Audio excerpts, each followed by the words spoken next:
Previously on Lane. If they still have it, I'm gonna dress up as Babs Bunny from Tiny Toon Adventures.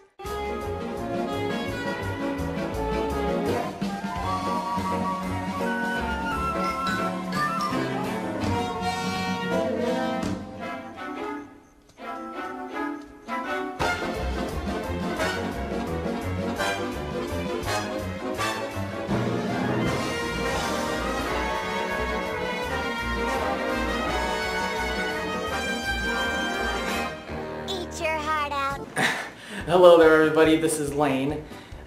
In one of my videos I mentioned that I once saw Star Wars Episode 1 on video at my local Half Price Books. It was the widescreen version. And I thought that someone will already bought it in like the next couple weeks.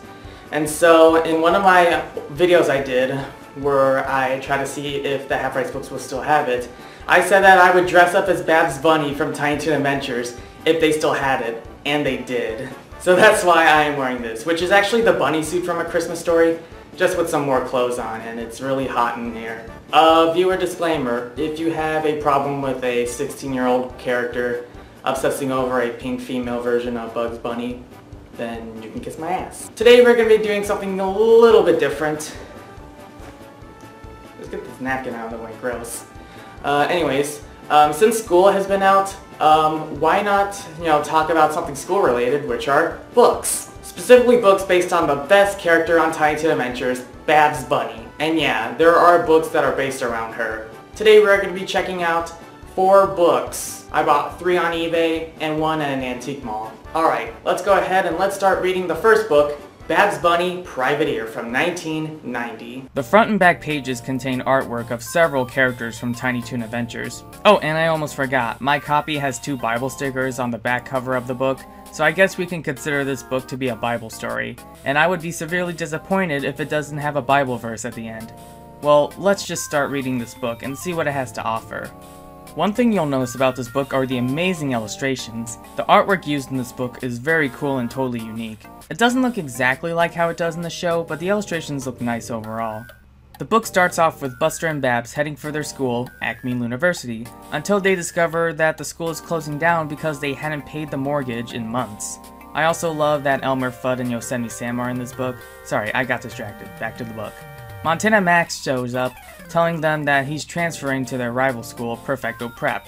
Babs finds it strange that Monty knew about the school's closure without reading the notice, so now it's up to Barbara and Bunny to investigate.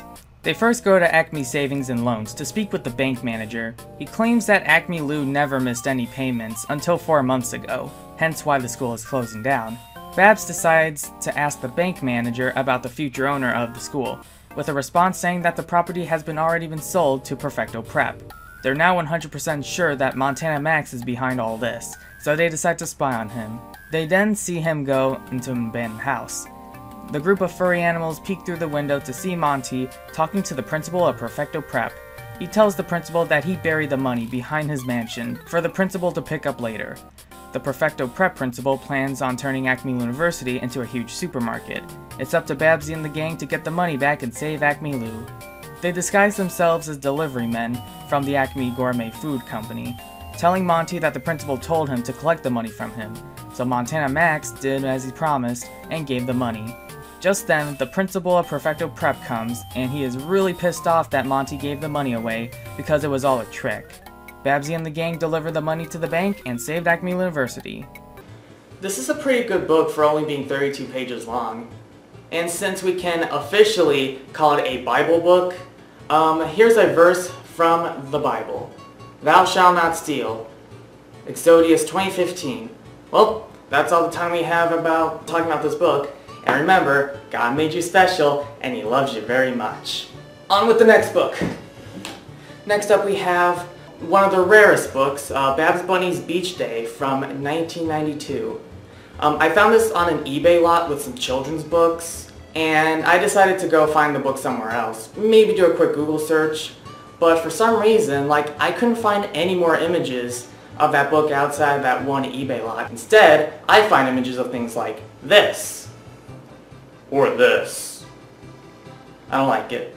I don't like it at all. So I contacted the seller and asked if I could only pick up the Babs book, and the seller approved of my idea, and so instead of getting the eBay lot, I just got just this book. So now I have probably one of the rarest Babs Bunny books of all time, and it's the first time this book has ever been shown on video anywhere on YouTube. Just like the previous book, the illustrations are well made and unique. Not exactly how it looks in the show, but very stylish nevertheless.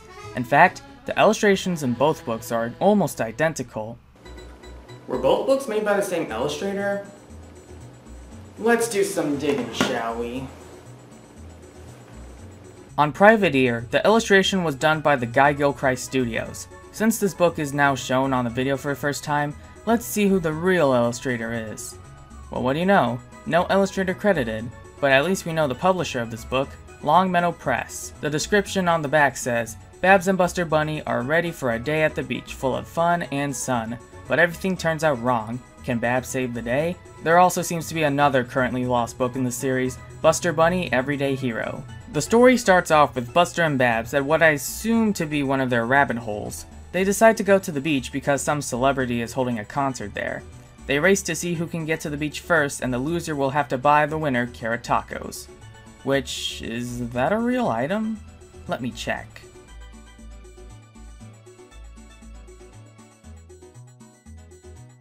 Well, what do you know? Carrot tacos do exist. Unfortunately, Buster forgot to bring money, and Babs is pissed off about it. Also, Montana Max shows up and is also pissed off because Tina Toon didn't show up.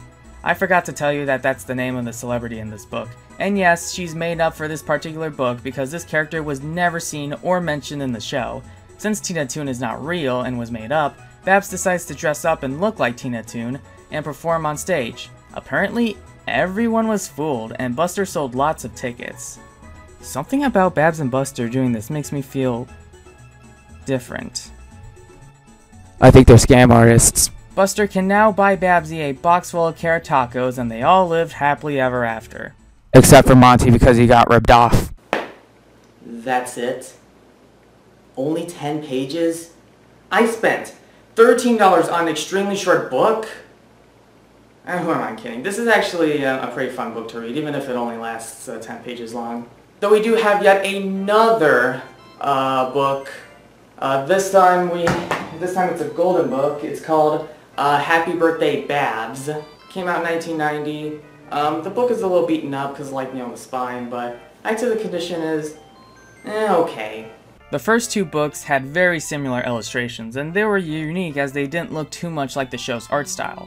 In Happy Birthday Babs, the illustrations looks more or less like the show, and are also done by some guy named John Costanza. We start off with Babs looking in the mirror with a different dress. She tries to tell all her friends, but they're busy doing their things. She then sees Plucky practicing his flying skills, but lands on a bush, not only exposing his butt, but didn't even mention that it's her birthday, nor did he ever speak in the first place. Is he dead? Also, she meets Shirley, but she didn't give a frick about her at all. Babs is now feeling depressed as she walks to Acme University, all sad. Also, I would love to give a shout out to Bugs Bunny appearing in this book. He's my favorite Looney Tune. Bugs is teaching the students how to be funny with a chalkboard with all the things that are funny. Babs then asks her friends if she'll go to her party, with all four of them refusing. Now Babs is feeling even more depressed than ever before. Buster then asks if she could go cancel her party to instead come to the other party. She decides to approve Buster's idea and goes to his house. Wait, hold on a second. In the show, Buster lives in a rabbit hole just like Babs and Bugs Bunny. Why does he live in a house in this book? Let's just ignore that and just keep rolling with it. It was a surprise party for Babs all along, and they were lying to her this whole time, and they all lived happily ever after. In the first episode of Tiny Toon Adventures, Babs Bunny said that she is 14 years old. I'm 14 and I already have wrinkles. Does that mean that she's now 15 years old? Or does it not really matter since, because she's a cartoon character and that she probably doesn't age? Well, I think I'm just gonna ignore that since these books are clearly non-canon. Because not only is there a celebrity who never even appears in the show on Babs Bunny's beach day, as well as Buster living in a house instead of a rabbit hole like in the show. So I probably shouldn't take these books too seriously. So now it's time to talk about the last book in this video, another golden book, The Babysitter Blues. Not only is this the only book not to have Babs' name in the title, but not only does it star Babs, but also the third best Tiny Toons character, Little Sneezer. Also, I forgot to mention that this book was published in 1993, a year after Tiny Toon Adventures ended, so food for thought. Just like the previous Golden Book, the illustrations are more or less trying to look exactly like the show, which is fine as the art style still looks beautiful. So here's the story of this book. Basically, the main story is that Babs babysits Sneezer. His mom tells her that he should be asleep by now. However, Little Sneezer is still awake, not even tired. So Babs tries singing until Sneezer starts to get tired. But since Little Sneezer is, Little Sneezer, he blew out a big sneeze. She then decides to read him a bedtime story. After that, it was finally time for Sneezer to go to sleep. But when he squeezed his pillow, he sneezed the whole pillow to pieces. Babs then asks him if he could count all the feathers every time she picks one up, and that apparently got him to fall asleep. JK, he sneezed so hard that it caused the door to kill Babs. The end.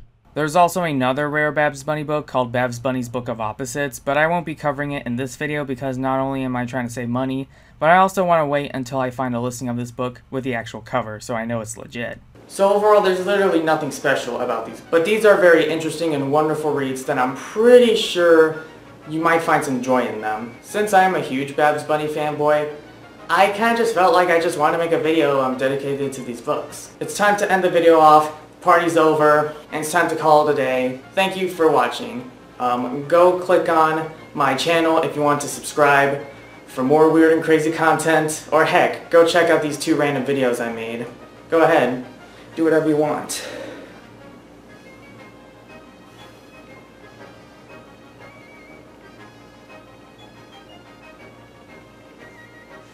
You like my dress? It's really nice. I know it's tiny polka dots, but it's close enough. I'm not trying to do a perfect recreation. Okay, I think this video is long enough. I'm just gonna call it quits. So I'm just gonna sign off. Thank you for watching.